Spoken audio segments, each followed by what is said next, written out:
Well, thanks a lot, Avi, for organizing such an exciting workshop. I had wonderful discussions already, and I want to tell you about tensors, rank, entropy, and entanglement. I'm working in Copenhagen. We have a group called QMath. You can think of it as quantum mathematics, together with my colleague Jan-Philip Solowijn-Berg van der Door, who's from mathematical physics. And this work that I'm presenting is joint work with Peter Frana, who's visiting us actually at the moment at QMath, and he's normally in Budapest, and Jeroen Zoutam, who is in the audience. Jeroen, wave, yeah, that's Jeroen. So you can find the work that I'll present on the archive. It has a bit of a different title. September last year. It's reference number 9 in Avi's extended reference list I saw, and it will be presented as stock in a couple of weeks. Before I start my talk, I would like to pay tribute to Graham Mitchison, my co-author, with whom I started investigating the quantum version of this marginal problem some years ago. And Graham unfortunately died this year. And so being housed in Weil Lane, it reminded me of the introductory paragraph that Graham wrote to our paper. And I'll read it for you. In 1930, Weil observed with dry humor that the group pest seemed to be here to stay. The theory of representations of groups, which he did so much to develop, is indeed a firmly established component of modern physics. And I may add with this workshop to computer science. That brings me to the outline of my talk. I want to give you two motivations for studying tensors and what I call a resource theory of tensors. Afterwards, I'll talk about an object that was introduced before already. I like to call entanglement polytopes. I want to tell you a bit about that. And then move on to taking tensors and tensor them with tensor and tensor them with tensor. So taking the manifold tensor product and developing an asymptotic theory of tensors, and to discuss and introduce a new class of functions, which we call the quantum functionals. So let's get started. One of the motivations come from quantum information theory. That's my field of research. But here is just a classical 3-bit system. A 3-bit system could be in the state 0, 0, 0, or it could be in any other of the 8 states. For instance, it could also be in the state 1, 1, 1. Now, in quantum mechanics, we call bits qubits. And the qubits have the curious properties that they can be not only in this or this, but they can be in both at the same time. So as a sum. So how do we formulate this mathematically? We introduce vectors, a basis for a two-dimensional space called E0 and E1. We'll use them in this talk. And this gives us then, if I take the tensor product of these 3 bases, gives us then a 8-dimensional vector space, complex vector space, in which the tensor T describing this particular state of the system is then just what we call the superposition, or the linear addition of these two vectors. I will not care about normalization of vectors during this talk. So in general, we can conclude that quantum states are tensors. They are just elements in CD tensor, CD tensor, CD. I will also not take so much care of the dimension here most of the time, and you might re-embed it in some other dimensional space if you're given a particular tensor.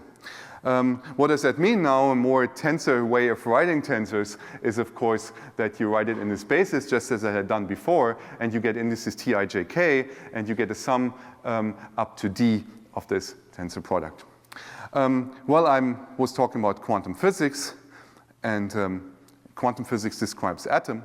So if you're given an ion trap with 3 atoms in it, they can be put in any of these, in any of states described. Their state of the system will then be described by a tensor, just like the one I had before. But if you want to write it down on a piece of paper, then, of course, often you might just want to put the numbers in a cube. And the cube has dimension, or has side length 3 here. That would correspond to d equals 3. And then you put the numbers Ti, j, k in there. So quantum states are tensors. There's a special tensor. In tensor theory, it's called the unit tensor. In quantum information theory, we call it the GHZ state. Yeah, we call states tensors because they describe the states of systems.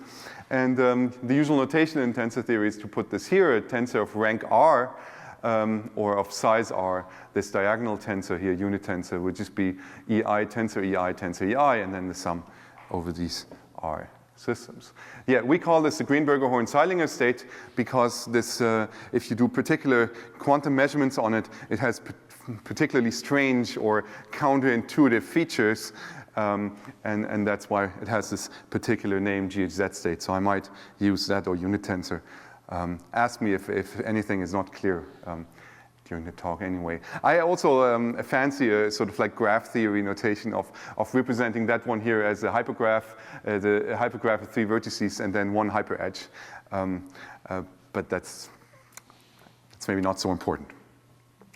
Again, right? So you can put, this is sort of the holy grail of quantum information theory experimentally, to put your system in this state, okay? This is a hard thing to do. If you try to do it, you cannot do it perfectly at the moment, but people are getting better and better and better and better, and it's very exciting to see the progress in the field. And if you look at your representation, then of course it's just the diagonal here in this tensor, so it has like these 3 ones going diagonally down. Now, once you have states in your classical system or you have quantum states, what you can do, of course, what you want to do is you want to operate on them, you want to compute on them.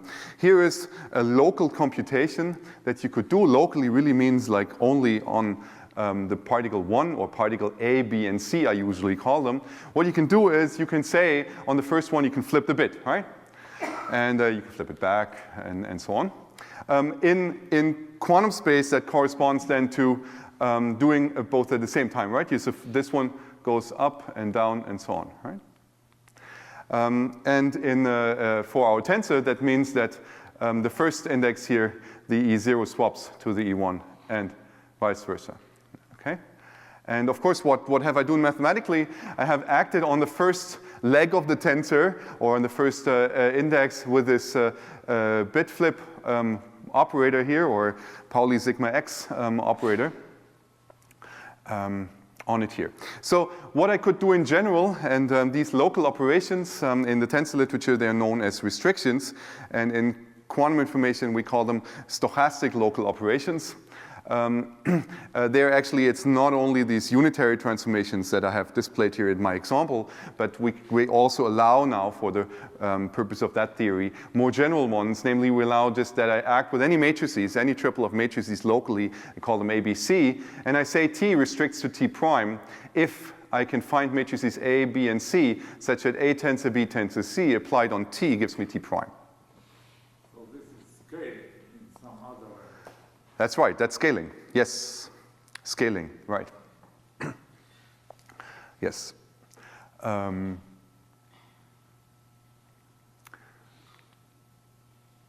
of course, how do I do it, right? In the lab, I just take my laser pointer and I point here, right? And that's going to do it for you, right? So, and then it will produce some other quantum state.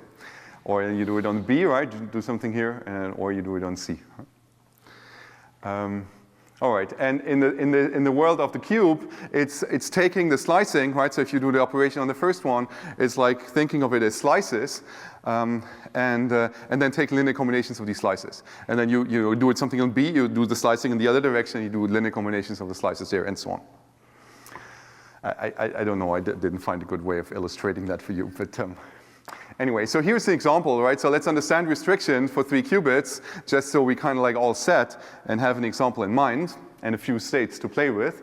Here is our GHZ state, okay? So the unit tensor, E0, E0, 0, that's the one that we had before. Then what I can do is I can try to restrict it to what we call the W state. This here is a state that is 0, 0, 1 plus 0, 1, 0 plus 1, 0, 0. Call it a W state. Actually, you can't exactly restrict to it. I'll talk about it later. You can approximately get it, okay? Then once you got this one here, the W state, you can do the following. You can go to this state from here to here. Does anyone see how to do it? Actually, maybe that's a kind of like a good point of interaction. How do I go from here to here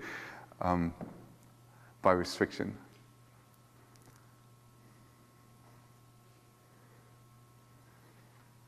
Yes? Sorry? Oh, restriction was this notion that I could apply A tensor, B tensor, C to my tensor. So I want to find now A tensor, B tensor, C such that this goes to this. You apply the mount gate to the first two coordinates? Sorry? You apply the mount gate to the first two coordinates? No, I have to kind of like I have to get the rank down. So I have to be left with two only. So actually what you can do is you can first thing you could do is you could project away the 1, okay? So you take like the E1 and you map it to 0. And then you're only left with these two here. And then you do bit flip on the first one. Okay, then you get to here. Okay, so. All right, so we can do that. You see, obviously we can do this for any direction now. We can do on the other two, this state was symmetric, so if I can go here, I can also go here, I can also go here. And then from here, I can go to the unentangled one, or the product state, by just projecting away the E1, right? So the E1 on A, I kick it to 0. Or maybe that is a little bit confusing. So I don't identify them, right? So it's really like it's an 8-dimensional space here, right? So it's like some people like to denote the first basis, like put an A, that it belongs to the first, and like, or it could also use E, F, G. I just use the same basis. Okay? Is it clear? So I guess it's different from scaling because your matrices don't need to be like invertible, right? So you can apply any. Yes, I don't need to. Yes, that's right. That's right. I don't want invertibility here. I don't want invertibility. I can't change orbit. Actually, these here are the orbits, right? So the first one here, that's the GHZ orbit. So if you do invertible transformations, you stay in this class. And these here are sort of like the restrictions that bring you to a different orbit. This one's maybe little, but these are the different orbits. These are the 6 different orbits that are there for that case. Yes, so this actually is going to the, this is not a restriction because I put the approximate here, it's a degeneration. I'll talk about it later in a little more detail, but it's not the focus of my talk, the difference between restriction and going to the closure. So it will not matter for the main message I have later to say, so therefore we should not somehow spend too much time on discussing it. But okay. All right, these are 3 qubits. Okay, yeah, you can also go from here to here. There's one more thing I want to introduce now, and these are this in quantum information we call entanglement cost. So basically, what does it cost to prepare a specific tensor T? So the entanglement cost in terms of GHZ states. Or we also call, it's the tensor rank. So here in my formulation, R of T, I define as the minimum R such that T can be obtained from R by restriction. Okay? So it's the minimum cost. How much R do I have? How much unit tensor do I have to pay to get T? And well, that's maybe a more familiar notion, a more familiar way of writing it down is the minimum R such that T can be written in this way. But you see, it's like easy to do. Once I have the unit tensor, all I have to do is linear transformations that change the first EIs into alpha I and the second EIs into beta I and the gamma I. Okay? All right, and there's a natural cousin to this. That's the subrank, the distillable entanglement, we would say. That's the maximum R I can get out from T. Okay? So we'll come to Volcker-Strassen later. Strassen costs call it the cost and the value of a tensor. Okay, so we can look briefly through this. This one down here has tensor rank 1. Pretty obvious. It's not hard to see that this one has tensor rank 2. Actually, these guys here also have tensor rank 2. This has tensor rank 3, but that's sort of like the, it has border rank 2. So let's not worry again too much about that for that moment. I just wanted to mention that. Okay, that was kind of like my first motivation. The second, yes? Is there a bound between how much cost and value can differ? No. I mean, I'm sure they are, but they can differ quadratically in the dimension at least. Yes, I think so. We can maybe talk about it later. But they can differ by kind of a lot. So, algebraic complexity is the second motivation for studying tensors. And here it is. So we're starting with the algebra of d by d complex matrices. I call it MD. Then there's a map I call MAMU D for matrix multiplication. So MAMU is MD is a map from the MD to MD, and it takes two matrices, A and B, and it multiplies them. Okay, matrix multiplication. It's a bilinear operation, and here it is, right? So that's kind of what you learn in school or in university, or I don't know where. You take a row and you take a column, and then you get an output. You have d square outputs, and every time, like you need to multiply d elementary multiplications. So the complexity of this algorithm is d cubed. And yes, so bilinear maps are tensors. So if I could do, I'm now freely identifying all of these dualities, so I still call it MAMU-D, but now I'm kind of like looking at the map where I kind of like dualize the space and put it here. Right? So it's the same kind of problem. I take ABC, and then I go for the trace of ABC, and maybe I have transposes if I want, or depending on how you want to define it. But this I call MAMU-D. So that's like the same. It's the same thing, just where I dualize the space and put it here, and I go into the complex numbers. And now you see, well, this is trilinear, and so I can identify it with a tensor, with a 3 tensor. And here is the 3 tensor. MAMU-D looks like this. It's sum over ijk to d. It's eij, ijk, ki, right? You can sort of like see it, because if in order to get the ki output, you want to sum over the j and then eij, right? You want to sum the matrix product. So the map you can identify it with this tensor. So that's the matrix multiplication tensor. And now, do the following. Observe that, well, I mean, you see each of the local spaces of the tensor are not d anymore, it's d squared, right? Because the matrix was like d square matrix. MD is like d by d, it's like d squared entries. So really, I can give it this basis, eij, I can write it as ei tensor ej. And so let me plug this in and put some brackets. I put brackets when I kind of like, even though I write a tensor product here, I can think of this as a 3 tensor, right? These are together, this is together, this is together. And then, somehow, I don't know if comes next. Yeah. So what you should see here is that I have ej here, and here's ek, and here is the ei. Okay. So it's really the sum of these matrix units, okay? So, or not the sum, but it's like really the tensor product of like a matrix unit here, or like a unit matrix here, and unit matrix here, and unit matrix here, circular.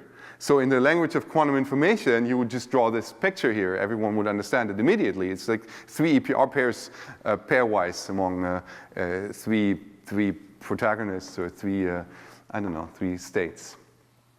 Okay, so it's a nice compact way of writing it. And you see again, that's kind of like it's a small graph that we can look at. Are there any questions about this way of viewing matrix multiplication? EPR pairs, or on how many particles are they? Well, an EPR state is really just ei tensor ei, and then summed over up to d. This picture, how many particles? Oh, I have only 3 parties.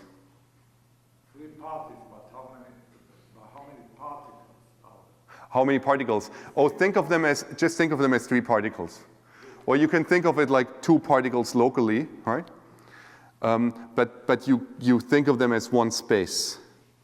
So I just wanted to, yeah, so it's like if I were to distribute like, maybe an EPR pair between us, and then we have an EPR pair over here, and then an EPR pair over here. So every one of us has like 2 particles.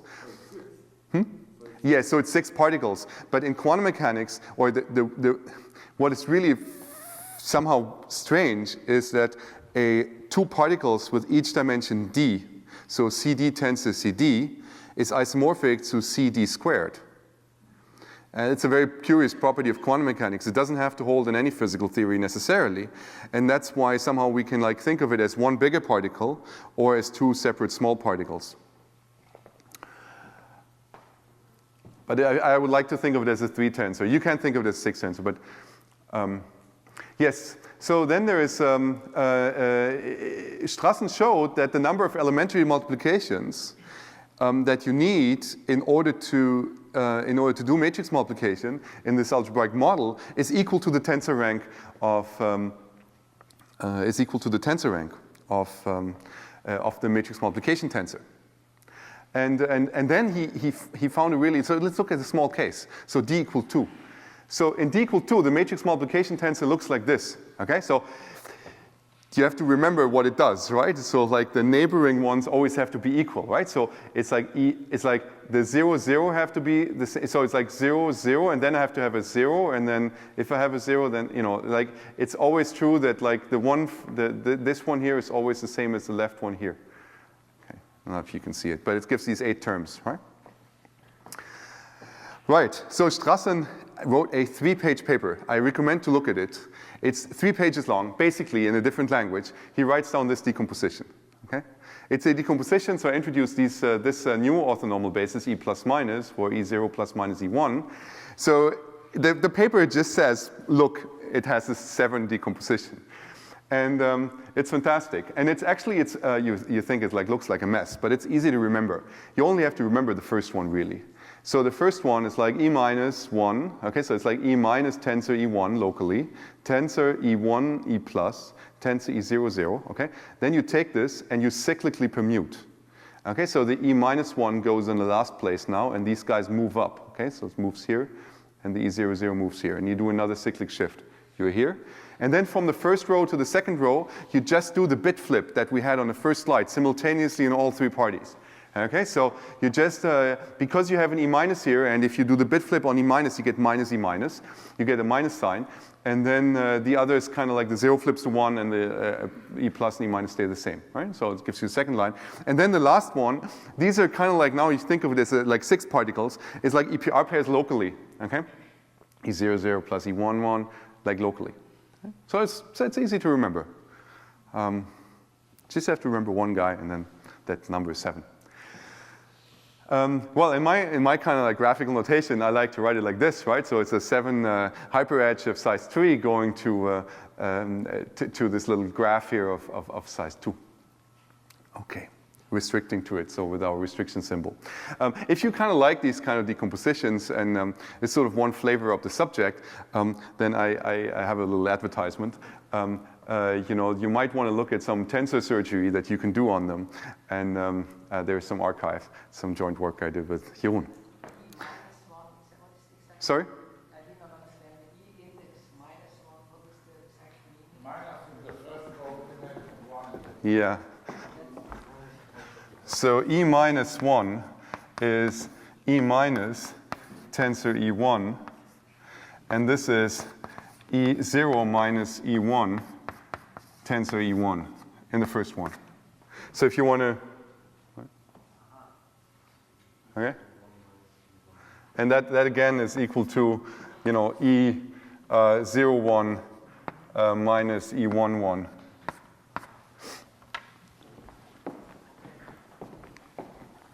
Okay, here we go. Well, all that, right, that was sort of like my introduction. That brings us to the resource theory of tensors. Well, maybe you should give the punchline that this decomposition gives a much faster. Well, I'll come to the punchline later. Okay, at the moment, you should just admire. You just admire the magic. I mean, try. Just you know, admire this. I mean, it's amazing, huh?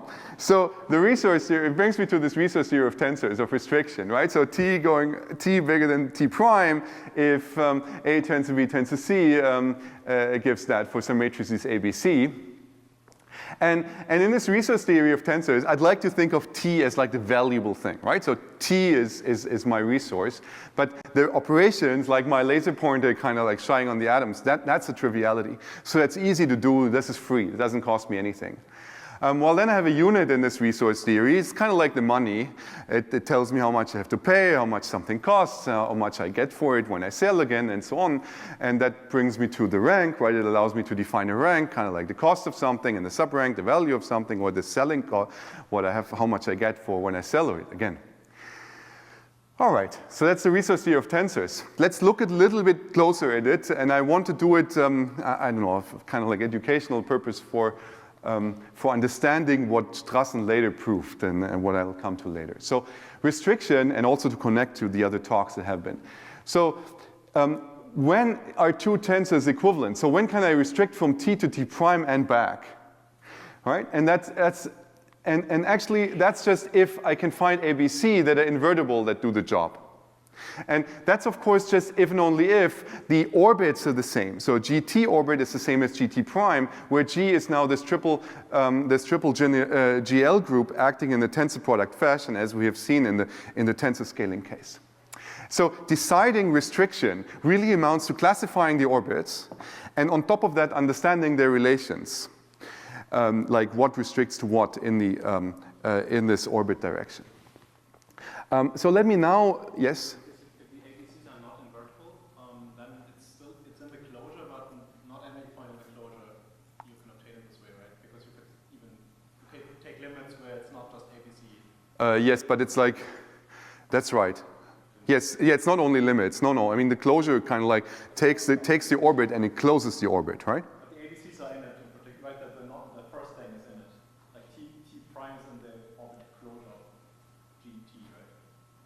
Yes, that's right. Yes.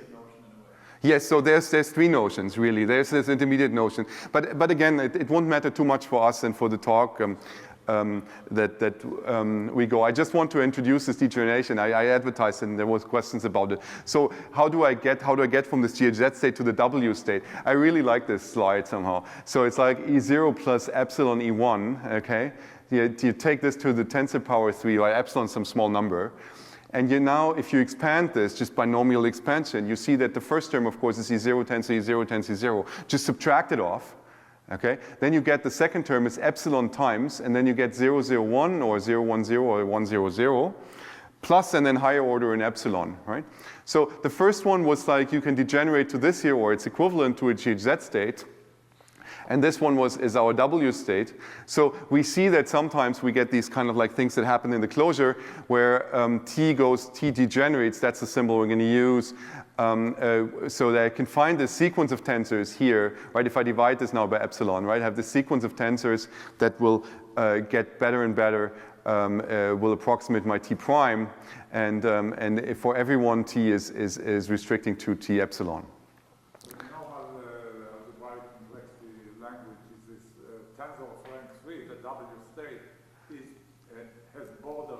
Exactly. Yes, it has border rank 2. Yes.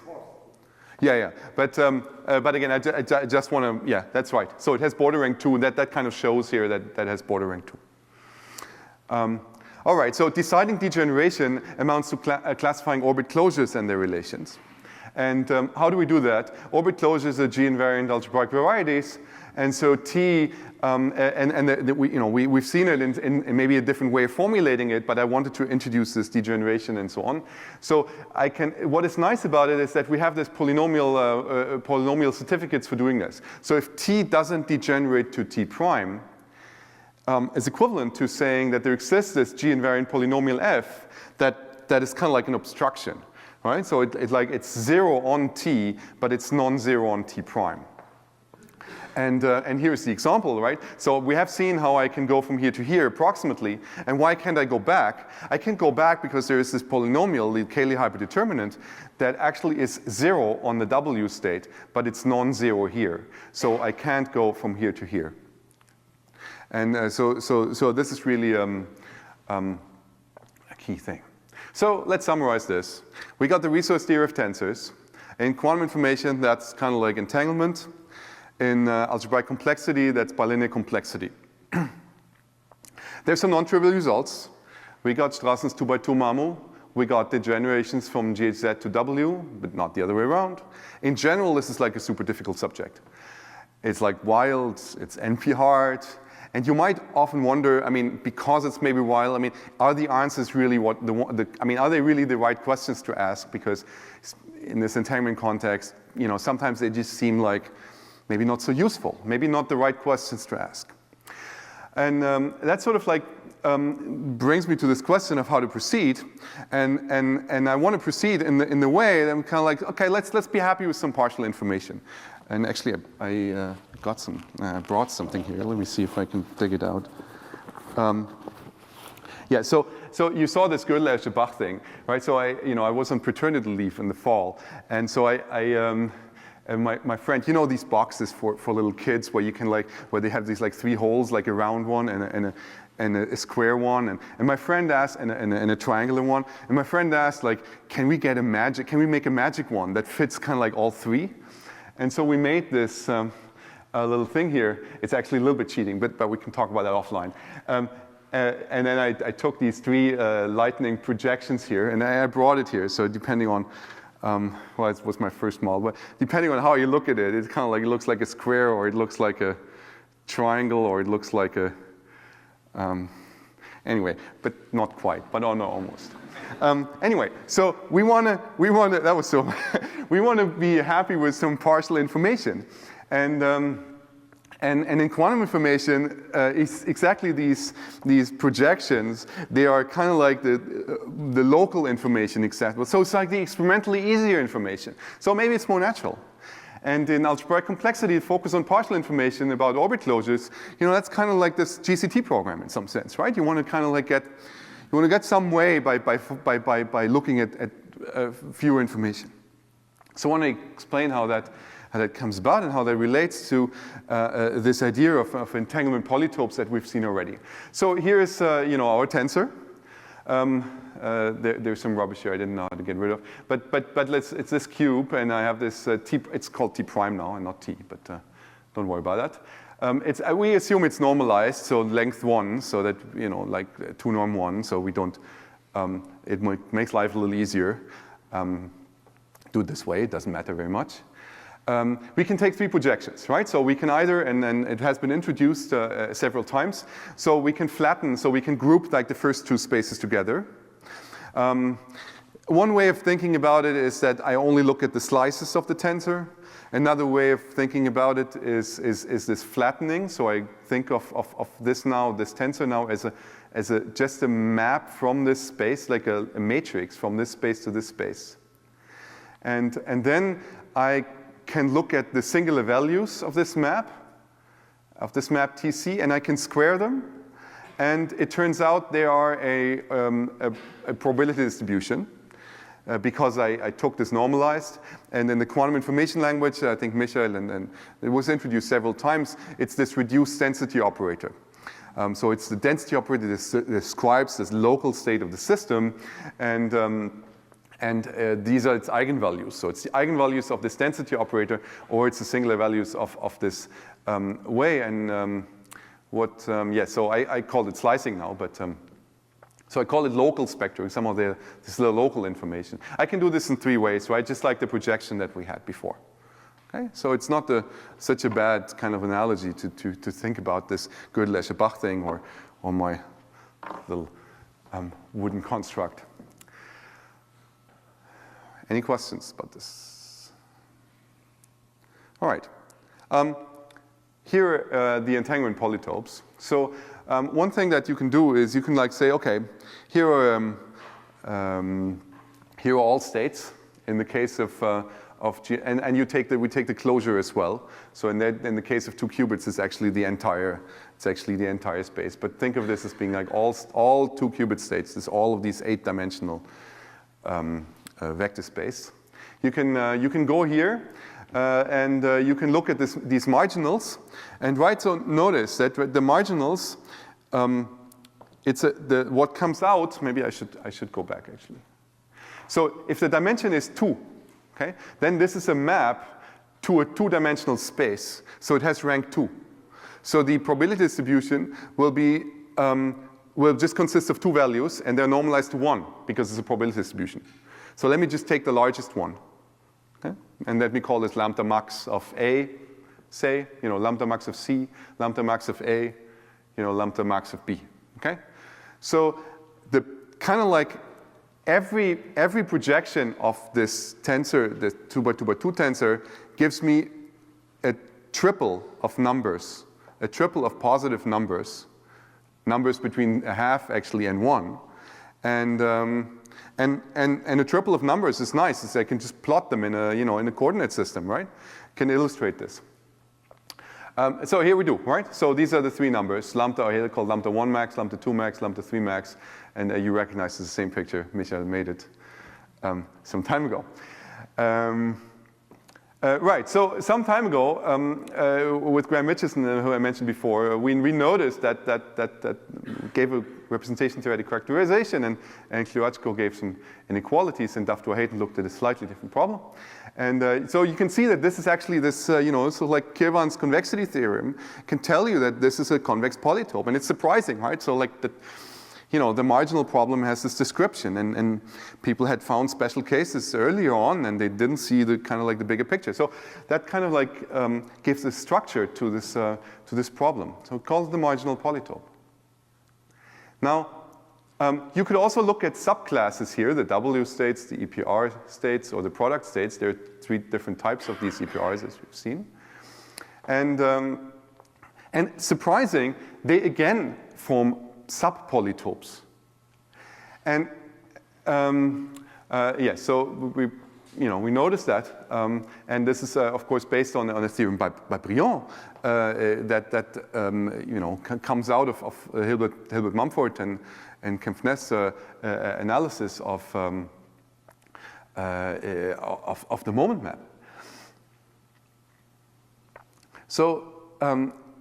So that's the partial information. The partial information has this beautiful structure of being polytopes. It's very surprising if you think about it, because the states that you come from, the original ones, they have no convexity property. I mean, one doesn't see this easily.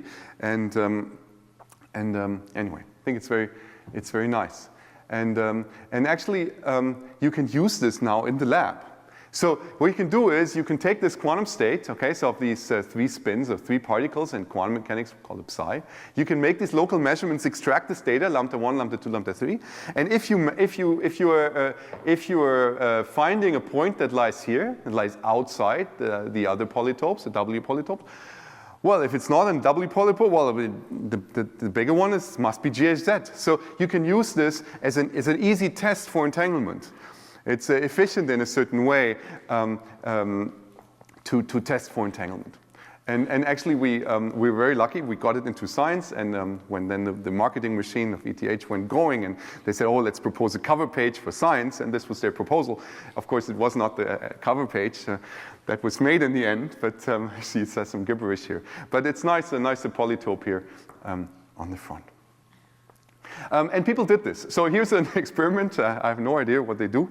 Some beam splitters. It's a quantum optical experiment, and they did some data, and they used this test. And anyway, there's some experimental verification or use for these kind of things.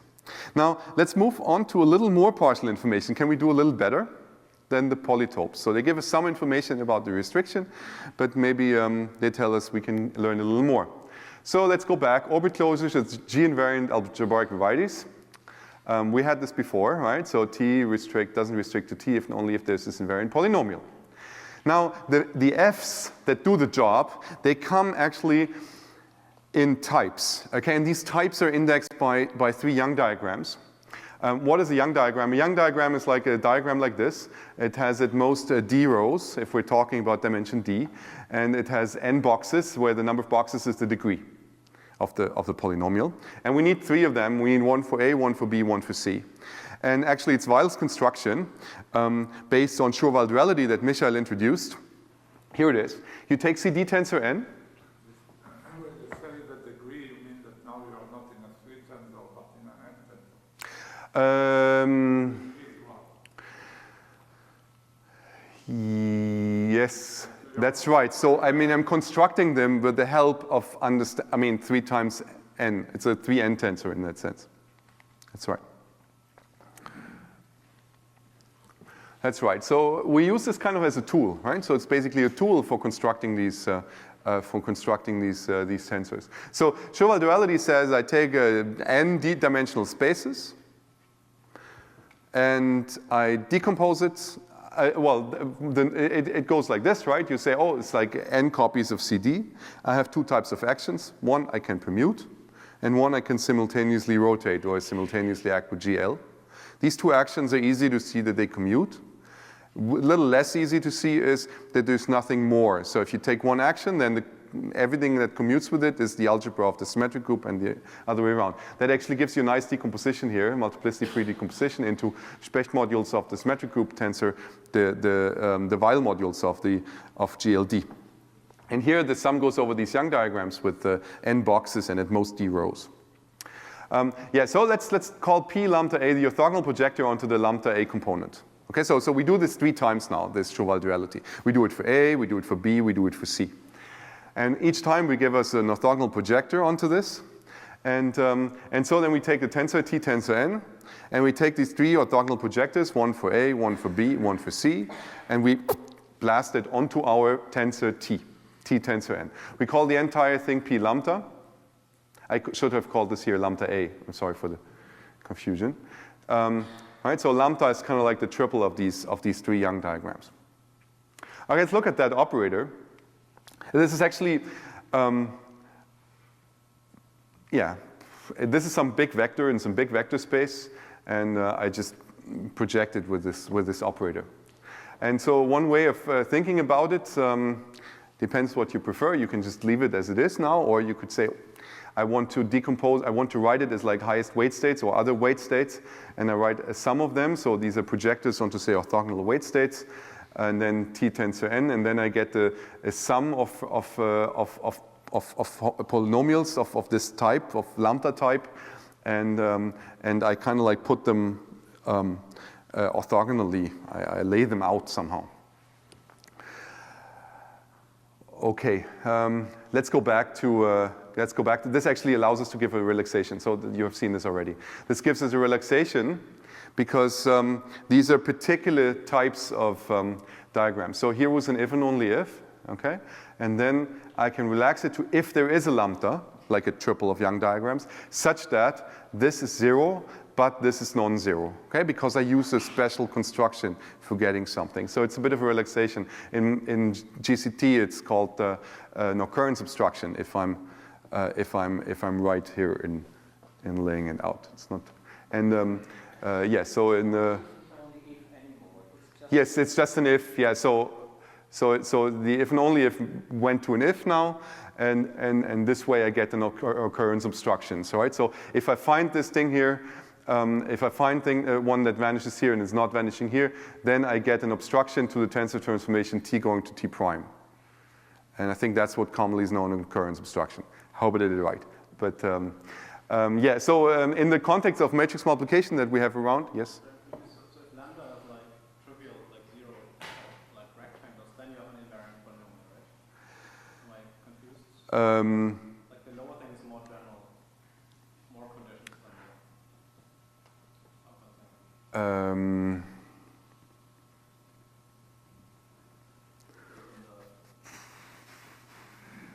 Previous matrices all things like some high weight vector up to some orbit. Yeah, maybe well, we can take it later. Yeah, it should be a relaxation. If it's a relaxation just because if T did restrict to T prime, then any temporal power of T would restrict to the temporal power of right. T prime. That's the reason it's a restriction. That's the reason it's yes. It's a relaxation. Yeah, maybe we can talk about it later. Yeah. Maybe the invariant is, you're worried about the invariant here. Yeah, like, I mean,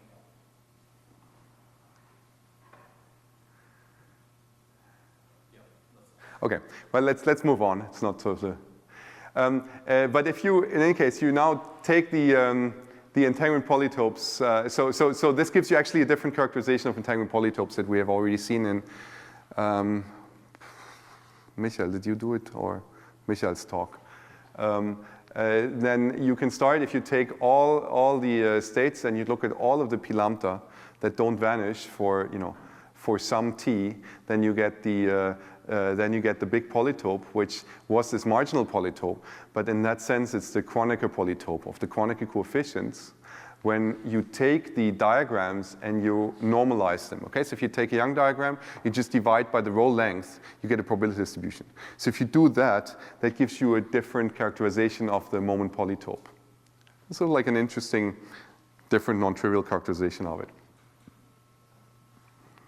And the same happens here.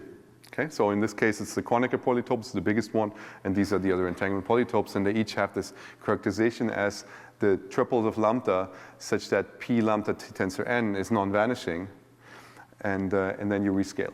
Okay, and you get them all. And there's some technical. I mean, of course, this way you only get rational points in here, but then you close it and it's fine, or you intersect the previous one with the rational points. Okay. Let's summarize this, right? So in quantum information, we focus on local information. It's easier to access experimentally. In algebraic complexity, we might want to focus on partial information about orbit closures that provide us with obstructions that are actually, we can handle something. But let's return to the main question, how does T restrict T prime? And here's a small observation. I think it's the key. It's a key to many, many things, and Avi was kind of like somehow the punchline. We'll see it in a minute. So if the dimension is 2 to the n, and then I can write my basis EI, right? I can index the basis by a string of length n. So EI is like EI1, I2 up to IN. It's just an index. And because the space here is 2 to the n dimensional, I can give it this basis that is a tensor product basis for C2 tensor n. So it's like a basis, a two-dimensional basis for one space, and I have n spaces, so I tensor them together. So that's a natural way of giving a basis to 2 to the n dimensional space. Now if I have this EPR pair, we might call it, Einstein-Brodsky-Rosen pair of like, or this matrix, EI tensor EI up to D, and D is now 2 to the n, then actually it looks like this, right? So it's like this pair for the first two, and then tensor, and now we kind of like stack them on top, right? So I want to think of this now. This is a tensor, a 2 tensor, and it's just this EPR pair of dimension 2, so it's E00 plus E11, or E11 plus E22, and then tensor n. This okay? Right. So E00 plus E11, I'm sorry, I labeled 1 and 2 and tensor n. Okay. This is very surprising somehow. It's also kind of trivial, but now you can do the same with this GHZ state. Right? So I can take the GHZ state in dimension d, and then it gives me this d to the n. So it's like 2 to the n. And then you can do it the MAMU. You remember, the MAMU was just EPR pairs in a circle. Right, it's the same thing. Okay. So somehow, all of the questions about the cost that had to do with what is the rank, about the MAMU, that had to do with like scaling the size of the MAMU, all of that, these are questions about tensor products of tensors. So we're led naturally to the next topic, which is take a tensor and tensor it with the same tensor and tensor it with a tensor and so on. And in quantum information, we know this very well. In information theory, we know this very well. It's the analog of like doing an IID distribution in probability theory. And like you have some random variable and you have an IID, flipping the coin n times. Now we're basically just flipping our tensor n times. And so, and we know from Shannon that when we do things n times, we can do savings. We can get savings. So if you have one source, and an encoder and a storage and a decoder, and I want to minimize storage, actually per bit I can do better if I take the source n times, then I encode, then I store, then I decode. And the storage cost from all bits that I have to store in the setup to, this here goes down. So somehow there should be an effect of like improving it. And I think Volker Strassen was aware of that in the 80s already, and in quantum information theory, it's very natural for us to think this way about tensors, about quantum states, having generalized these theories of Shannon. In algebraic complexity, we have these matrix multiplication. We're interested in the large D limit. Just to make sure I understand what analogy you're going to draw to the previous picture. Yes. Shannon, we know exactly how much we can compress. It's the entropy of the source. Yes. What's the analog here? Is that so much? In some sense, yes, but it's not. I didn't do it too literally. It's a little bit too. I can make an analogy to the tensor case now from the quantum information point of view. It would take me a little longer and a little more complicated. So I decided not to do it yet. But yes, in some sense, we can make a setup such that it looks natural as a compression and entanglement distillation problem. The most natural is like an asymptotic entanglement distillation problem to make out of it. That's right.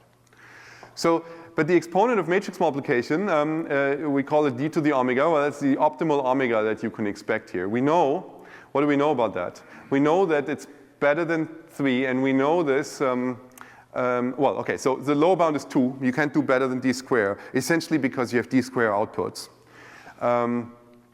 Strassen showed that you can do better than 3. You can do 2.8. And why was that coming about? It came about exactly because we have the 2 to the n by 2 to the n matrix multiplication. We can do that by because that tensor has this tensor product structure, right? So the omega, right? So if we look at the cost, right? So the cost of the MAMU, right? So if I have MAMU 2 to the n here, the cost of producing MAMU 2 to the n is actually, you know, that's like the rank, the asymptotic rank. So that's the growth of this exponent, and because the GHZ set also has this tensor product structure, then you see immediately that if you have a better transformation from if you have a better transformation that does a better job than 8, right? That instead of like going from rank 8 to MAMU 2, you go from rank 7 to MAMU 2. That immediately gives you an exponent here that's log 2 of 7, and log 2 of 7 is around 2.8. And that was improved by information theoretic techniques and combinatorial techniques by Koppers and Winograd and Strassen. And recently there were some improvements on that, improving on this theory to bring it down to around 2.38. And actually it's a conjecture, or I don't know who conjectures it, that it could be 2. So the exponent could actually be equal to 2. And it's nice to just think about this conjecture to make the notation a little easier in the following. So, you know, it could be true that like we have a restriction from this GHZ level 2, 2 to the n to MAMU. And you see it motivates now to introduce, just like to introduce an asymptotic version of restriction. That asymptotic version is just what, I mean, we just say T asymptotically restricts to T prime if T tensor n plus little o of n restricts to T prime tensor n. And Strassen introduced this asymptotic restriction. And we keep the same unit as before. And the asymptotic rank then becomes this object. So you take R, you take T tensor n, and 1 over n, and then, yeah, you can take logs if you want for this equation. Yeah? Is that okay? So in the case of MAMU, the asymptotic rank is 2 to the omega. Okay? It's just because we don't take logs that we get a 2 to the omega here. It's just the standard notation, so I'm just kind of like keeping it like that. And the asymptotic subrank is this one. Okay.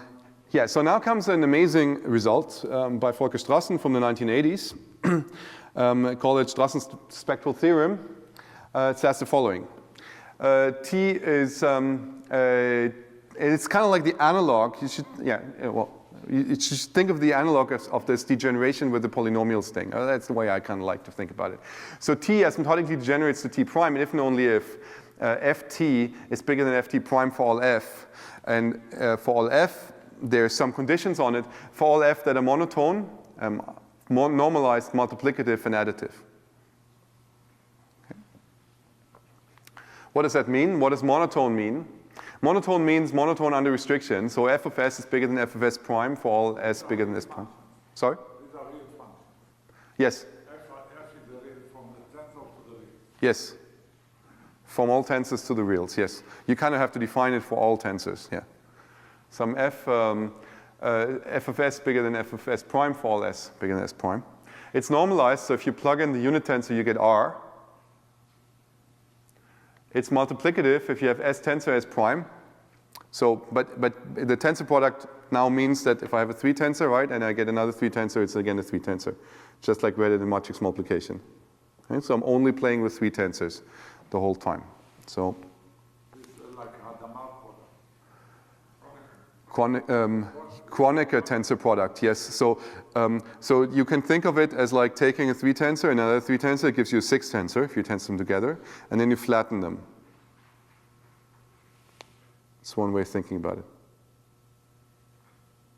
Okay. Maybe it's actually an important point.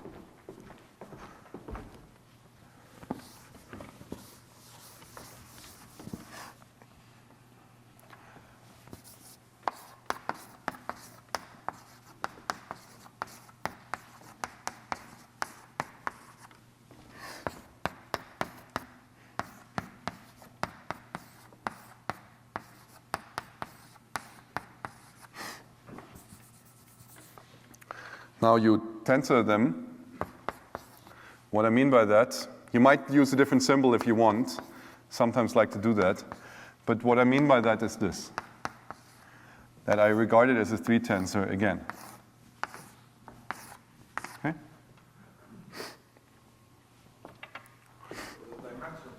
Yes, dimension goes up, yes. And it's additive, okay? We're not going to focus very much. Additive is kind of like you build, you take a block diagonal on the tensors. But don't worry, I will not talk about the additive structure.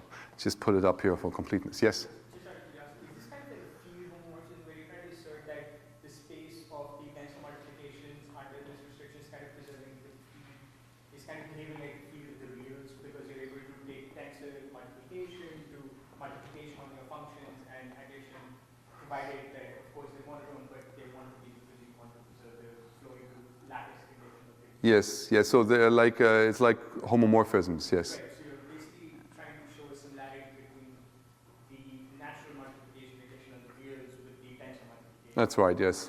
So he basically, he introduces the ring of tensors, and on the ring he introduces a tensor product. He shows that it's the ring of tensor products and the direct sum. It's like the plus and the multiplication. And then he has this, he shows this is a preorder, and we call it now Strassen preorder. And then on that ring he uses well, maybe that brings me, let me just make a couple of points. So for me, so I like to think about this as the analog of the completeness of these invariants for degeneration that I mentioned before. This direction is, I'll come to that. This direction is easy. Let me just show you to illustrate the theorem, right? This direction is easy. If this restricts to T prime, okay, and if you got if this restricts to T prime, and if you got a function that satisfies this, then this is true. So this function has to be continuous, yes?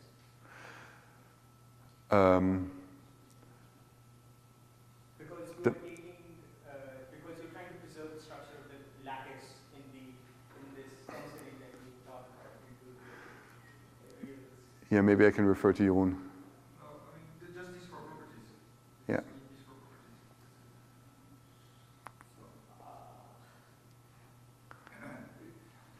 If we had the 2 tensors, that's just a matrix, for matrix rank, Yes. is it okay?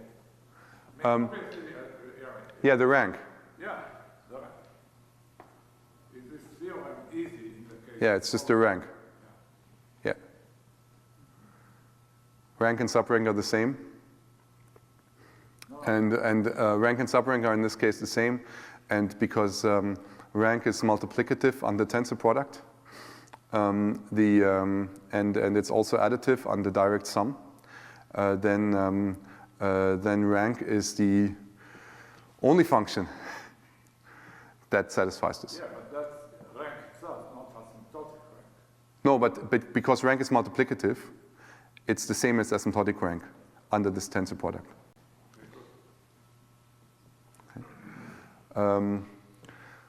Yes, so let me again point this out, that if you have such a function here, then this direction is easy, because if you start with, like, what happened here? Hold on. Something popped up on my screen down here. Luckily it didn't put so if you have a restriction, right? Remember, the restriction was like t tensor n going to t prime tensor n, basically. Then because it's monotone, then f applied on t tensor n is bigger than f applied on t prime tensor n. And now, because the f is multiplicative, it's like f of t tensor n, and then it's bigger than f of t prime tensor n, and therefore this holds. Okay, and the other direction is more tricky. So if you kind of want to show that you can separate points, right? I mean, you can separate this, that you really got a completeness result. So Strassen kind of like puts it in a framework and uses a theorem by Cadison and Dubois to show this. So it's a builds up on some non-trivial machinery, and the constructions of the f's are non-constructive. This theorem is what nature? This is a duality. It's like a Hahn-Banach kind of separation theorem, yeah. This is a duality, so this comes Yes. from Yes. Cadison and Dubois, some generalization. Yes. To do it, but that's difficult. That's the difficult part, right? But it's non-constructive. So yeah, and maybe every f is an obstruction, right? You got an f, and then it's an obstruction for this thing. And here is interesting because it's complete. It's then not so hard to see that the asymptotic rank is the maximum of all of them. And the asymptotic rank in particular is not one of them. Okay, so the asymptotic rank is not such a function. It's not so hard to see with examples. Oh no, yes. And the asymptotic subrank is the minimum of all of them. Okay, so if we had these functions and we knew they would complete, we could use them for this, right? We could use them to compute rank, subrank, omega, whatever. What are the f's? Well, the existence is non-constructive, I mentioned it. But there is a compact space worth of them, so it's not too wild on that stuff. So Strassen gave us some comfort. He presented 3 of them. These are basically, if you take the slices, so you go from here to here to here to here, and then you take the ranks of the flattenings. They're called the gauge points, and then you can take those. But actually, he didn't find any others. The theorem, though, is also true for subclasses of tensors, interestingly, and also subclasses that are very interesting. For instance, the oblique tensors. Mamu is an oblique tensor. GZ is an oblique tensor, and so on. And here he found a whole bunch of them called the support functionals. And those have these properties. He could prove they have the properties. And actually, Strassen conjectures that they're all, in some sense. I mean, if that conjecture were true, then omega would be 2. But because all of the functions can kind of like never exceed the value of 2 for this. So here are the quantum functionals. We have some functionals that work for in general and I want to present them to you. So here they are. We start with a probability distribution, basically like a weighting on like A, B versus C. You can actually think for the remainder of like a third, a third, a third. That's a good one to think about. Don't have to keep all of them in your head. Here they are. So what you're going to do now is present such functions. I'm going to present functions of this type now. Yes, I'm going to present a set of functions parameterized by theta A, theta B, theta C, where they are probability distribution. Here they are. So I'll define them in the following way. I define them as the average. Well, okay. So delta of t is so for every tensor t, I have this entanglement polytope. I'll from now on be noted by delta of t. I have a point. I'm going to remember points in the entanglement polytope are triples of probability distributions. For probability distribution, I can just compute the Shannon entropy. You can also, that's the same as the phenomenon entropy of the reduced density operator.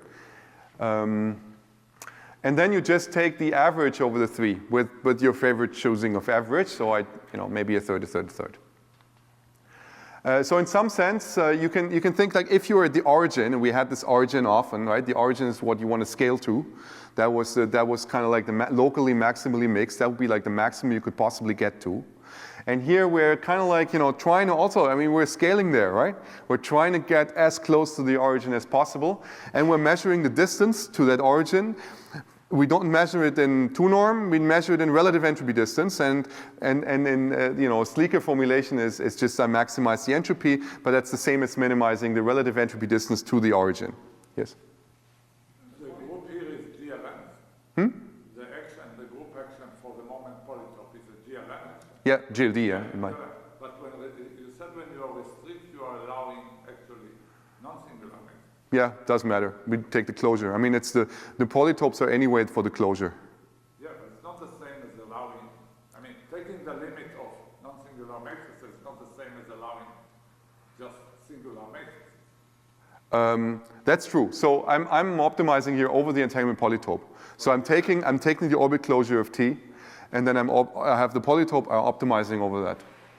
That's right. It's not clear to me why it's connected to restriction, because restriction allows reducing the. The reason is that somehow we're taking this n-fold tensor product, and when you take the n-fold tensor product, if you define the asymptotic restriction with respect to restriction or with respect to degeneration, it's actually the same by interpolation, because you have this little O of n that keeps it robust.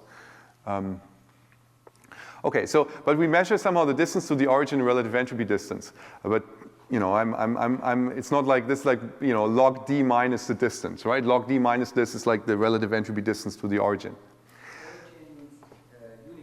Origin in the moment polytope corresponding to the uniform, the maximally mixed margins, or the kind of like where you operate a scale through, right? The doubly stochastic, I don't know, in the operator scaled version, maximally mixed. All right, because I say origin because as we saw in Raphael's talk, we subtract the identity, right? Or there was always this subtracting identity in the operator scaling business. That's just, getting rid of the identity. All right, so here are my polytopes I'm going to play around the whole time with, right? So here is the functional for it. Here I can go all the way down, right? Because I'm here. So if I'm in the GHZ class, then I can move down here. The value is 1, right? Because I take, this is like a log, right? The log of 2 is 1, right? That's why it's 1. Here, the minimal point is there, and if I take the weighting a third, I get the entropy of a third. Binary entropy of a third is 0.92. Here I get like 2/3, and here I get 0. That's okay, has the largest distance, right? So 1 minus 0 is the distance.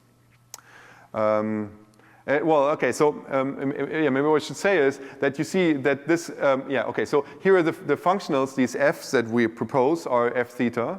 F theta are 2 to the e, okay? Just to make it multiplicative. All right, but you see that if these here are such functionals, I'm going to show this to you in a minute, then you see that I cannot asymptotically even restrict from the product state to the EPR, I cannot asymptotically restrict from the EPR to the W, and I cannot asymptotically restrict to here. So they immediately give me these obstructions. We call them the quantum functionals, this f theta, because it's this quantum-inspired business. Okay, so here's E theta. Now what we want to show is that F theta is monotone, normalized, multiplicative, and additive. Okay, so monotone is easy, right? The polytope gets smaller under restriction and even under degeneration.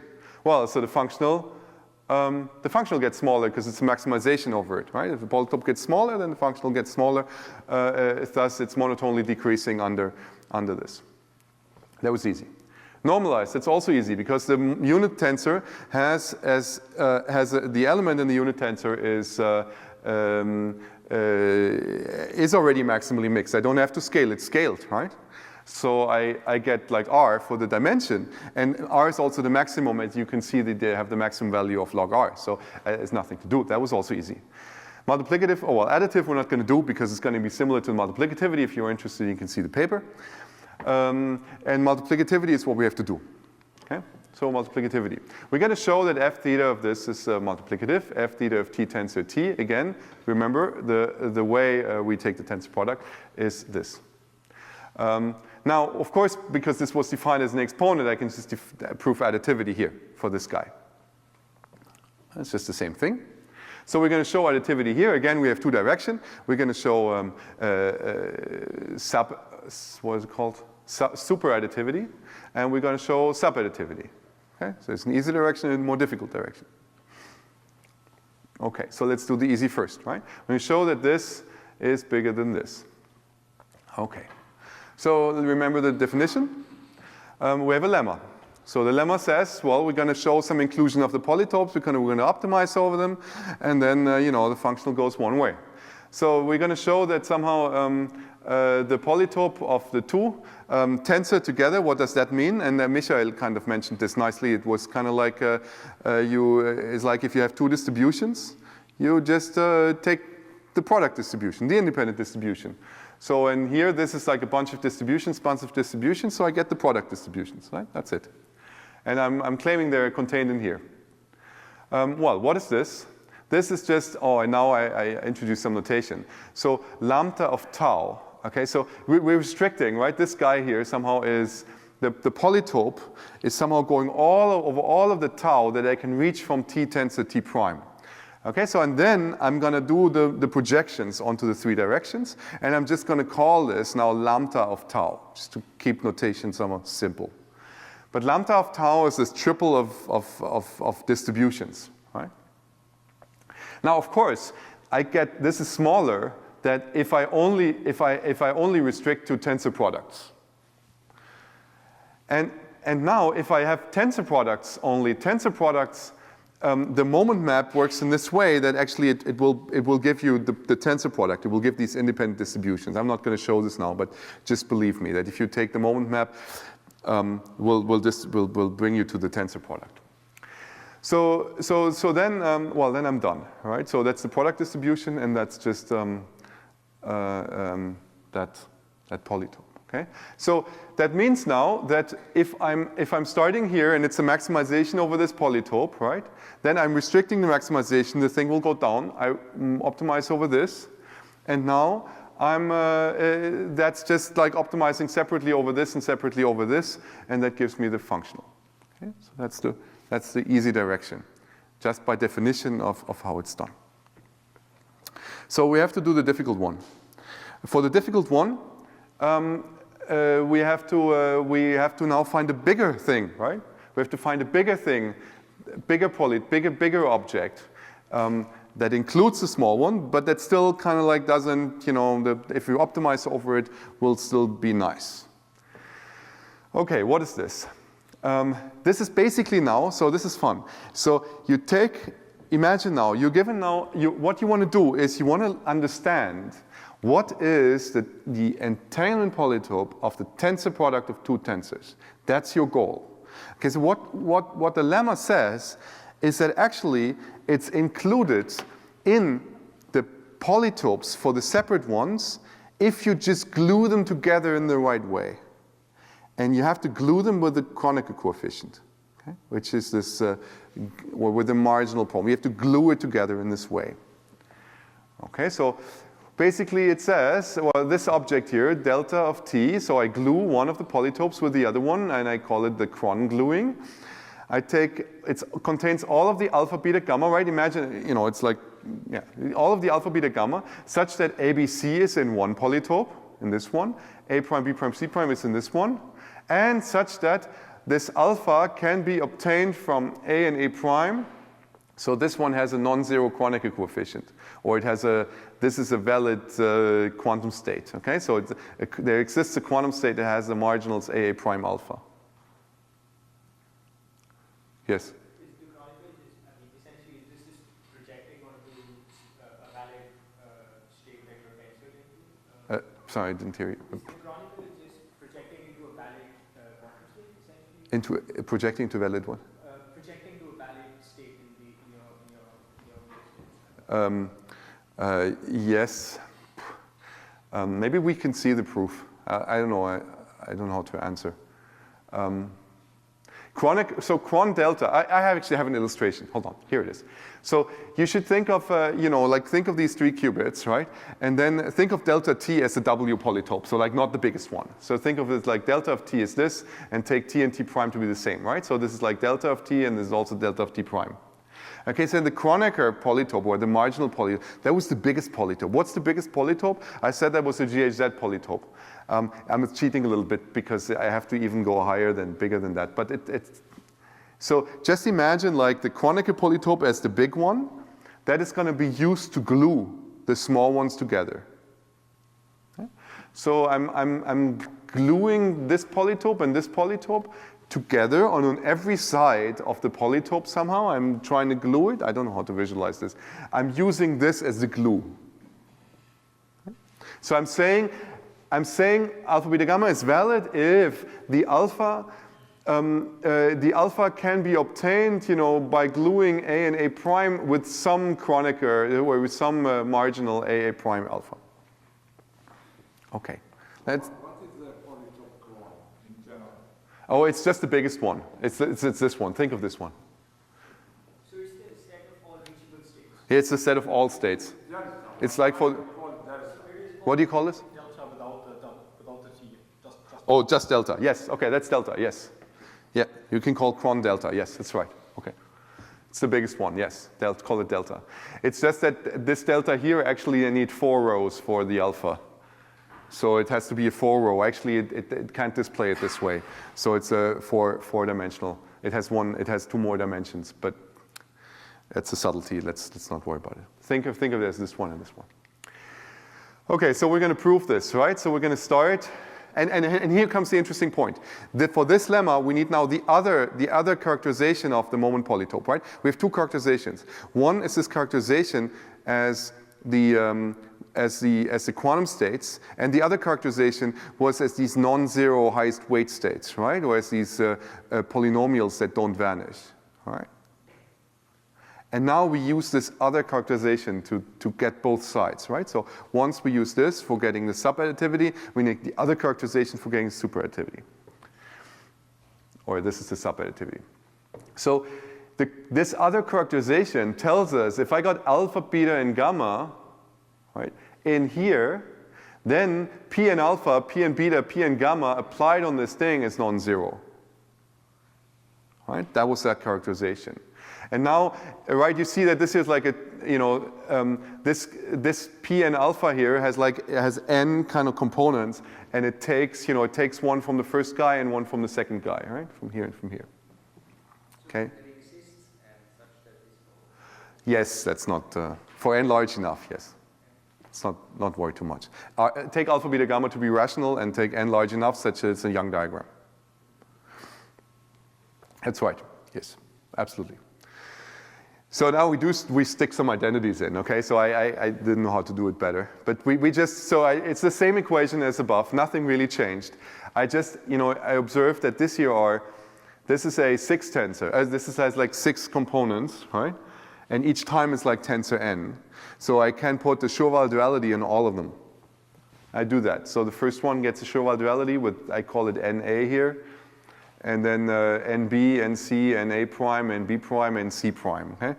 I just scaled them with this n to make it now amenable to the notation.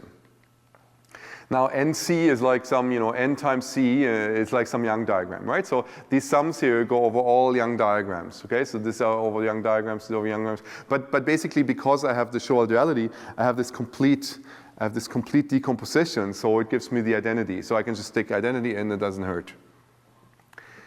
All right, so what do we see now? you see that if this is non-zero, right, then this thing is non-zero. But everything here, that means that there must be an A, B, C, A prime, B prime, C prime, such that the whole thing is non-zero, right? If for all A, B, C, A prime, B prime, C prime, this thing will be 0, well then the whole thing will be 0, but that's not true by assumption. So so what does that tell me? So there is an A, B, C such that the whole thing is non-zero. In particular, it means that like if I take this A here and this guy here, it has to be non-zero with this Pn alpha. That's the first condition. It has to be the B prime, beta has to be non-zero. And the C prime, gamma has to be non-zero. Okay? And the next thing is that the A, B, C has to be non-zero on the T. And the A prime, B prime, C prime has to be non-zero on the T prime. All right? This here, I am not going to go into details, but this here is proportional to the Kronecker coefficient. So that's just this Kronecker coefficient condition. If you want, I can tell you later how that's related. But this basically, this is just telling you that, that these are these three conditions. And these conditions are just this condition and this condition. That was it. Okay? That's the lemma. Okay, so now we got the upper bound. And now we're basically done. So we can now conclude it, right? So that was the lemma, I just repeated. Then we need the subadditivity of phenomenon entropy. So if you have a valid quantum state with a spectra AA prime and alpha, then the subadditivity tells you that H of alpha, H of A, and H of A prime, they fulfill the subadditivity. And actually, what is nice is that in this formulation, you see that the Kronecker coefficient is symmetric under its entries, and then actually you can this immediately gives you the Araki-Lieb inequality as well, which is the opposite inequality. All right. So, but this we just take as face value. It's an old result. So let's now prove the subadditivity of E. And so what we do is we start with an optimal alpha beta gamma for this optimization here, and then we just enlarge our optimization to this polytope here, or to this bigger, yeah, I guess it's a polytope, to this thing, and then we have the alpha beta gamma, but now they have to fulfill these conditions, all right? So I can use subadditivity on them, and then I get theta A, H of A plus A prime, B, B prime, C, C prime. And then, of course, you know, that's upper bounded by this. Okay, so this is the way one proves the multiplicativity of the quantum functionals by the additivity of these guys. Yeah, I started with the optimal ones. Because you have additivity, you must have equality there, right? The alpha. That's right, yes. Always alpha that Yes, yes. Okay, so there's a few more facts we prove in our paper. So on oblique tensors, our quantum functionals coincide with Strassen support functionals. We don't know if they're complete. But it's kind of natural to, in extension of Strassen's conjecture, it would not be unnatural to conjecture that they're complete, but who knows? If they're complete, then omega is equal to 2. They also characterize slice rank. Slice rank is this thing that has been used recently to upper bound the cap set problem. So our work has some connections to that, and we kind of also explain. It says here we connect Strassen's framework to this cap set problem. And if someone is interested, maybe we can also talk about that with Jeroen or so. And our work is kind of like set a little bit more generally in the setting of K-tensors. I just did it for simplicity here for 3 tensors, and we have some more ideas for K-tensors. Things get a little more complicated there. Yeah, let me summarize. We have quantum states. We got matrix multiplication. They're tensors. We can project them. That leads us to ideas of restriction. Restriction, when projected, it gives us these entanglement polytopes. It leads us to ideas of asymptotic restriction. We visit Strassen's old problem, found these quantum functionals, and if all, then omega is 2, but we don't know. And with that, let me thank you for your attention.